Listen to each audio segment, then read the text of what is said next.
Mon pote, c'était un Renoir, il est devenu tout blanc en 2 secondes. Il a fait une Michael Jacksonite aiguë. On avait tellement honte. Moi, je pouvais plus parler. J'ai perdu la voix. Pendant 2 semaines, j'arrivais plus à parler.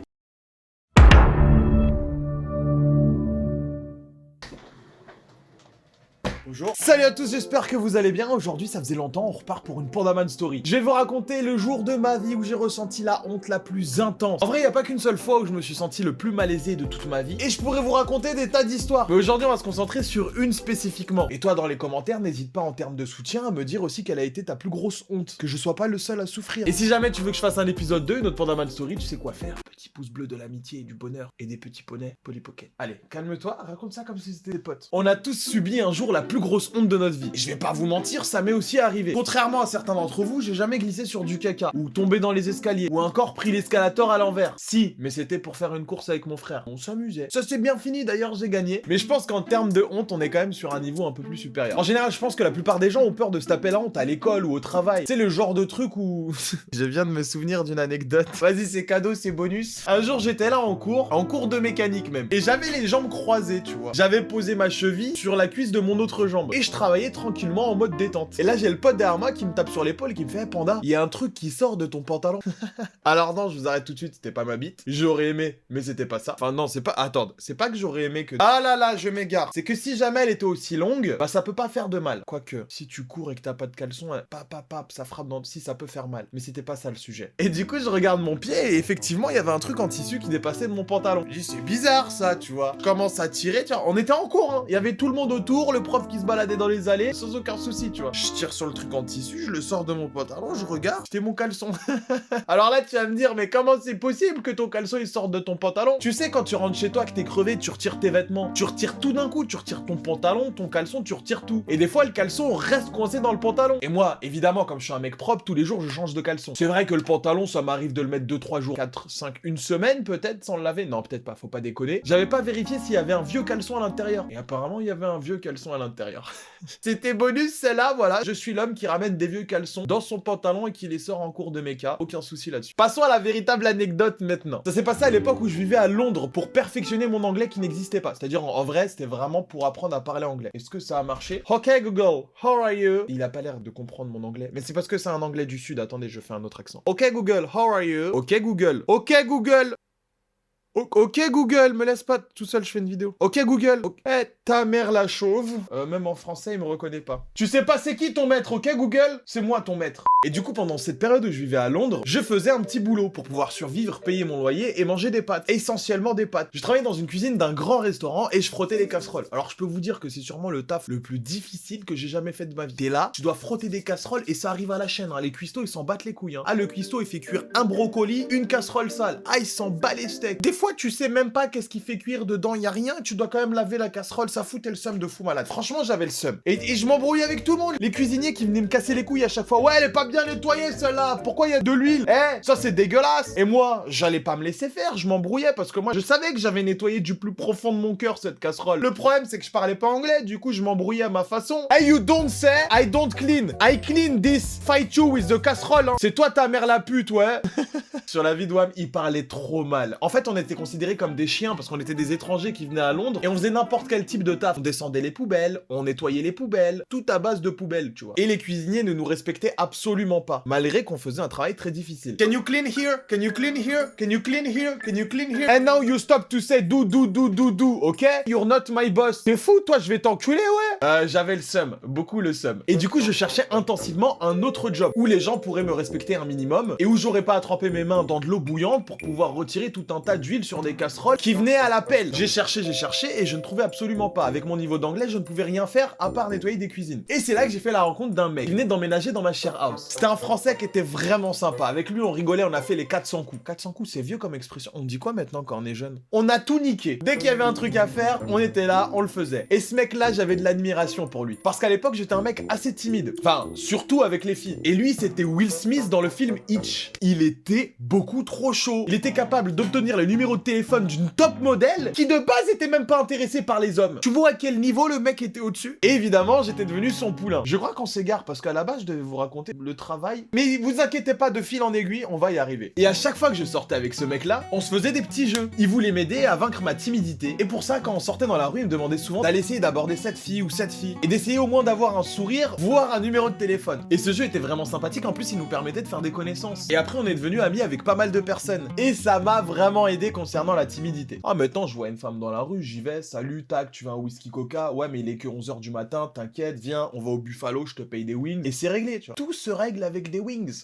Et c'était vraiment bon enfant. Et en plus, j'aimais traîner avec lui tout simplement parce qu'il était vraiment drôle. Et à chaque fois qu'il avait une occasion de se faire remarquer, eh ben il le faisait. Sauf que là, j'ai cru que j'allais m'enterrer dans le sable. Franchement, j'avais envie de creuser un trou, de rentrer dans le trou, de fermer le trou, de creuser plus profondément et d'arriver de l'autre côté de la terre, tu vois. Un jour, il me dit, tiens, Panda, je sais que t'en as marre de ton taf et j'ai trouvé une annonce dans le journal. Oui, parce que lui, il pouvait lire le journal, il était bilingue. Je sais même pas qu'est-ce qu'il faisait là. Je sais même pas pourquoi il était venu vivre dans un taudis pour apprendre l'anglais, sachant qu'il était déjà bilingue. Et effectivement, il avait trouvé une annonce d'une entreprise qui recrutait. Oh, ça fait plaisir, gros. Et ils recrutent pourquoi? Parce que moi, c'est mort, je fais plus jamais de cuisine, hein. Non, t'inquiète, ils ont besoin de personnel. Tu vas voir, en plus, c'est bien payé, faut juste que tu t'habilles correctement. Ok, y a pas de souci, je vais mettre ma plus belle chemise et on est parti, hein. Et on croise les doigts, j'espère que ça va marcher. Donc, on y va, et moi, lui faisant confiance à 100%, je lui ai pas posé de questions plus que ça. Il m'a dit que c'était un travail bien payé, dans des bureaux, et que j'avais pas besoin de gratter des casseroles. Ça suffisait largement. Qu'est-ce que tu voulais demander de plus? De quoi payer mon loyer, manger du poulet et des pâtes à volonté, sans me brûler les doigts dans l'eau bouillante. Et surtout, aucun cuistot pour m'insulter de fucking bastard. Après, vous inquiétez pas, hein, il s'est pris une poêle dans les dents avant que je parte. Bah quoi, c'est l'échange équivalent des alchimistes. Moi, j'ai étudié un peu les...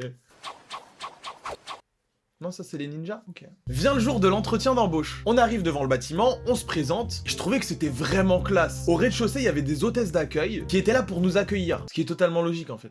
Elles nous accompagnent dans une salle d'attente et elles partent. Et là, je demande enfin à mon pote, mais au fait, c'est quoi le job? Et là, il me dit, t'inquiète, je t'ai trouvé un truc aux petits oignons. Bon, il m'a pas dit ça, hein. J'ai trouvé un truc de ouf, frérot, tu vas devenir mannequin. Quoi? Ouais, t'inquiète, ils avaient besoin de grands Européens pour pouvoir défiler avec des vêtements de marque.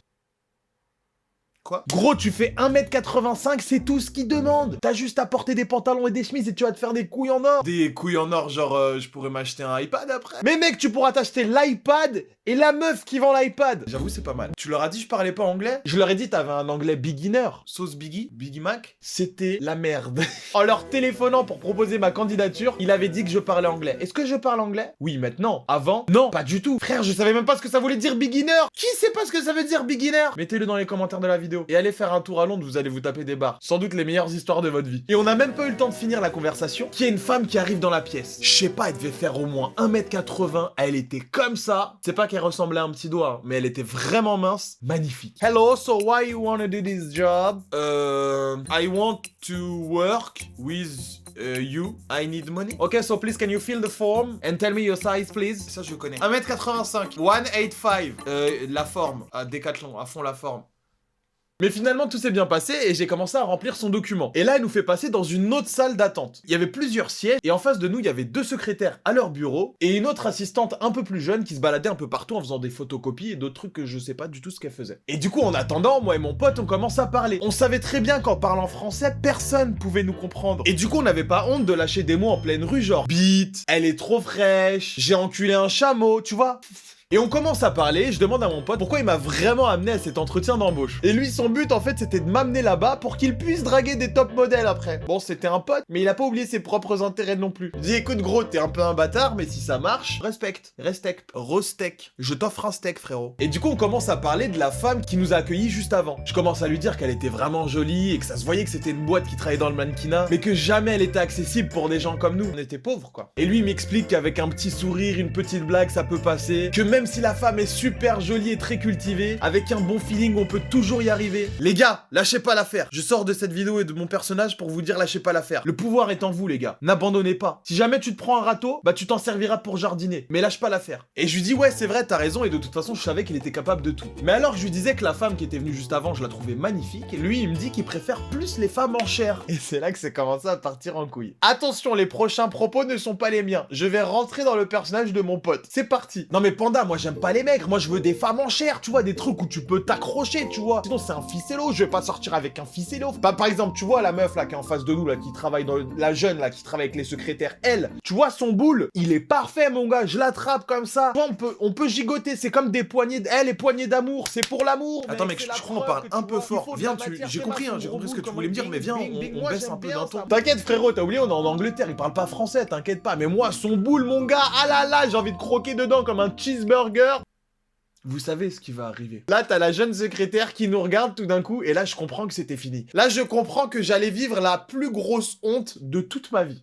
Mais je comprends le français, hein. Déjà, j'ai pas un gros cul, hein. Mon pote, c'était un Renoir, il est devenu tout blanc en 2 secondes. Il a fait une Michael Jacksonite aiguë. On avait tellement honte. Moi, je pouvais plus parler. J'ai perdu la voix. Pendant 2 semaines, j'arrivais plus à parler. Heureusement, il avait du charisme, il a rebondi direct. Non! Oh, je suis désolé, je savais pas que tu comprenais le français, mais tu comprends, c'est un compliment. Je disais ça dans le bon sens du terme. Si tu veux, je peux m'excuser, je vais t'inviter au resto, donne-moi ton numéro de téléphone, je t'invite au resto, y a aucun souci. Gros, tu viens de dire que son cul c'était un gros truc qui faisait boing boing. Là, t'arrives à rebondir pour la pécho, pour l'inviter au resto, quoi. Ah, génie! Non mais de toute façon, vous devriez faire attention, il y a beaucoup de gens qui parlent français à Londres, ok? Bon bah merci pour le compliment, mais faites attention, quoi. Ah, je me suis senti tellement honteux. Moi, de base, j'avais rien fait, hein. Moi, j'essayais au contraire de calmer mon pote sur ses propos, tu vois. Mais je me suis senti tellement honteux pour lui. Vous savez, c'est quoi le pire? C'est qu'il a eu un date avec cette fille. Il la date. Un génie. Alors faites attention les gars quand vous êtes dans un pays étranger et que vous pensez que personne parle français. C'est faux! Tout le monde parle français. Mais après, si ça peut vous aider à pécho sur un malentendu, allez-y. Hein. J'espère que t'as apprécié cette Pandaman Story. Si t'en veux d'autres, tu lâches ton meilleur pouce bleu, tu t'abonnes à cette chaîne et t'actives les notifications. Si jamais tu veux plus de rigolade et de vidéos qui ont aucun sens à part te faire rire, tu as la chaîne secondaire. N'hésite pas à t'abonner, il y a le lien dans la description. Rejoins-moi sur Insta où j'y fais un maximum de stories tous les jours. Et je te donne rendez-vous samedi prochain pour une nouvelle vidéo. 15 000 pouces bleus, je vous fais une Pandaman Story très vite.